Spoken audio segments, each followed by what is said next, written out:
خود کو سب سے بہتر سمجھ لینا یہ ایک ایسی گندی بیماری ہے جو انسان کو کسی بھی قابل نہیں چھوڑتی۔ مولانا رومی فرماتے ہیں، جب عقل پر پردہ پڑ جائے تو سمجھانے والا آدمی سب سے برا لگنے لگتا ہے۔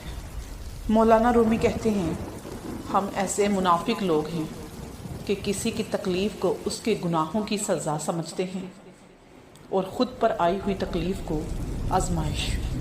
شعور کیا ہے؟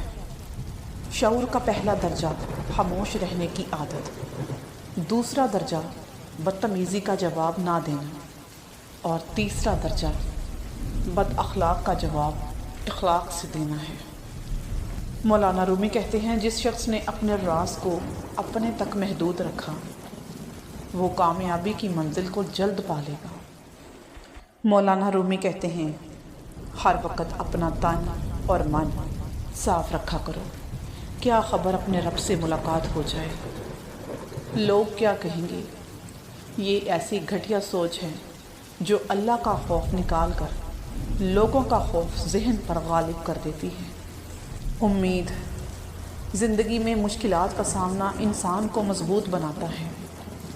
ہار مان لینا کمزوری کی نشانی ہے۔ ہمیشہ کوشش جاری رکھیں، کیونکہ کامیابی ان لوگوں کا مقدر بنتی ہے جو شکست سے سیکھ کر آگے بڑھتے ہیں۔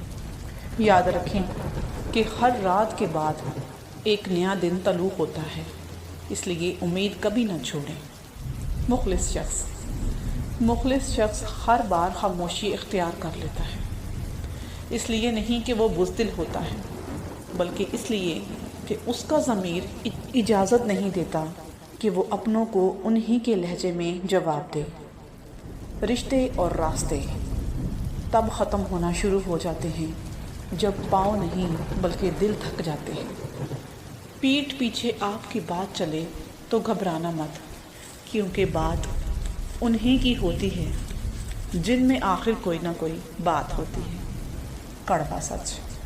مر جانے والے شخص کے کپڑے اور جوتے ڈر کی وجہ سے کسی کو دے دیے جاتے ہیں، جبکہ موبائل، لیپ ٹاپ